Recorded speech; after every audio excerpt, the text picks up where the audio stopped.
Class में competition का अपना एक तो ना सर्कल अच्छा बना लो। यहाँ तुम आते हो, अब अपने साथ ऐसे लोगों को रखो या उनके साथ उठो बैठो जो पढ़ाई की बातचीत करते हो, फालतू की बातचीत ना करते हो। एक ये बहुत सारी लड़कियां भी ऊपर जाके सेल्फी लेती रहती हैं, पढ़ती नहीं, पता नहीं क्या करती हैं।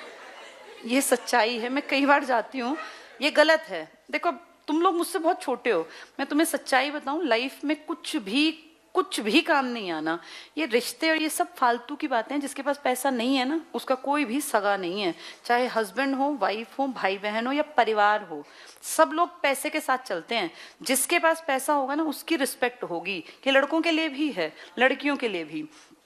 इन सब चीजों को पीछे छोड़ दो, सब बकवास है। ये सब तब अच्छा लगेगा जब आपके पास पैसा होगा, आपकी लाइफ स्टेबल होगी। ये फालतू की बात। कई बार मेरे पास मैसेजेस भी आते हैं, मैम ऐसा है तो हम ऐसा क्या करें। मैं तुम्हें बता दूं, तुम जिस एज में हो ना, इसमें कोई भी अच्छा लग सकता है, गधा भी। ये एक फैक्ट है। अब तुम्हें हंसी आ रही है, लेकिन ये सच्चाई है। तुम उस एज के पड़ाव पे हो, मेरे लिए तो तुम मेरे बच्चे और भाई बहन की तरह हो ना। जिस उम्र में कोई भी अच्छा लग सकता है, चाहे वो निकम्मा हो, निठल्ला हो, बेरोजगार हो, वो लड़की कितनी मूर्ख हो, लेकिन किसी भी लड़के को अच्छी लग सकती है। मूर्ख के साथ जीवन नहीं कटता। अच्छा लगना एक बात होती है, जीवन काटना बहुत बड़ी बात है।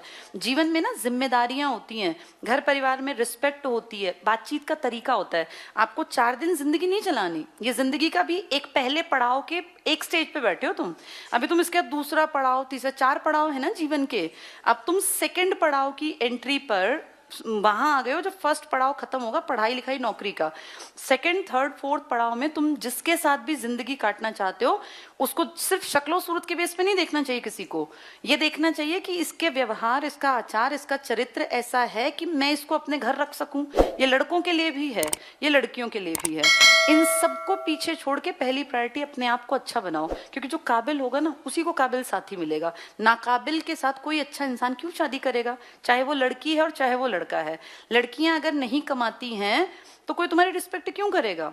तुमसे कोई कितना ही कुछ भी कह के शादी करेगा, मरवाएगा झाड़ू पोछा ही वो, चाहे तुम कितना ही कोई अच्छा कहे, कोई कितना ही रिच हो। जिन लड़कियों की लव मैरिजेस भी हैं ना, और जो पैरों पे नहीं खड़ी हैं, उनको झाड़ू पोछा बर्तन कपड़े ही करने हैं। तो अपना वो भविष्य देखती हो तो तुम किसी की बात में आ जाओ, और तुम्हें लगता हो कि नहीं यार मेरा भविष्य ये नहीं है, काम बुरा वो भी नहीं है, लेकिन तुम्हें अगर माँ बाप ने पैसा लगा के काबिल बनाने के लिए पढ़ा लिखा दिया, तो कम से कम अपनी वैल्यू कर लो। इसलिए सेल्फी और ये सब चीजें छोड़ दो, पढ़ाई में ध्यान लगाओ। ये लड़कों के लिए भी है। नालायक लड़कियों से शादी करके तुम्हारा जीवन बर्बाद हो जाएगा, क्योंकि उनका कुछ नहीं जाएगा। इस बात को समझो। मैं अपने भाई को भी ऐसे ही समझाती हूँ कि जिससे अगर तू अपनी पसंद से भी शादी करे ना, तो वो काबिल होनी चाहिए। वो भी 22 साल का है, तो इस उम्र में क्या होता है, कोई भी पसंद आ जाता है। कल को माना पता चला किसी को उठा लाया, जी उत्तराखंड की लड़की है, इससे शादी करनी, तो उसको हम यही समझाते हैं कि तू अपनी पसंद से शादी कर लेना। जैसे कई बार होता है ना, मेरे भाई बहनों ने भी ऐसा किया। भाई हमारी बड़ी सिस्टर ने, मेरी बड़ी सिस्टर ने भी पसंद से शादी की, लेकिन उसके हस्बैंड क्लास 1 गजटेड ऑफिसर थे, असिस्टेंट कमांडेंट थे वो 22-23 साल की उम्र में।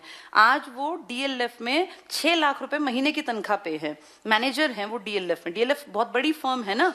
तो उसको देख के अब भाई को ये गलत फहमी नहीं, या वो मुझे देखे कि मेरी बहन भी बढ़िया लाइफ जी रही है। उसको हम यही समझाते हैं कि पहले तू काबिल बन, जब तू काबिल होगा ना, तो तुझे लाइफ पार्टनर अच्छा मिलेगा। अब तू सिर्फ अपनी शक्लों पे और बालों पे ध्यान रखेगा तो फिर कैसे बात बनेगी। तो ये तुम्हें भी समझा रही हूँ, लाइफ पार्टनर हमेशा अच्छा होना चाहिए। कमाऊ हो तो बहुत बढ़िया, क्योंकि बिना कमाती लड़कियां डिमांड बहुत रखती हैं भाई, बाद में तुम्हारा सर में दर्द करेंगे। वो रोज वो कहेंगे हमें घुमा के लाओ, हमें भाई इधर ये वाला गिफ्ट दिलाओ। ये फालतू की बातें हमेशा बिना कमाती लड़कियां करती हैं। जो कमाती होती है ना, वो कभी अपने हस्बैंड को नहीं कहती कि हमें गिफ्ट दिलाओ। उनको पता है पैसे की वैल्यू। मैंने कभी परिमल सर से कभी कोई गिफ्ट नहीं मांगा। देखो मुझे मर्सिडीज मिल गई, क्योंकि नहीं मांगा। अगर मैं कहती मुझे रिंग दिलाओ, मुझे ये दिलाओ, तो शायद एक इरिटेट हो जाता ना आदमी। मैं तो खुद एक लड़की की एज में जब थी, मुझे हमेशा लगता था कि क्यों लड़कियां ऐसे डिमांड रखती हैं। अपने आप को इस काबिल बनाओ कि हमें किसी से मांगना ही ना पड़े। तो इसलिए तुम्हें भी और तुम्हें भी, दोनों को बता रही हूँ, लाइफ का मर्म ये है कि पढ़ो लिखो, काबिल बनो, नहीं तो आगे जाके पछताना पड़ता है। ठीक है, चलो।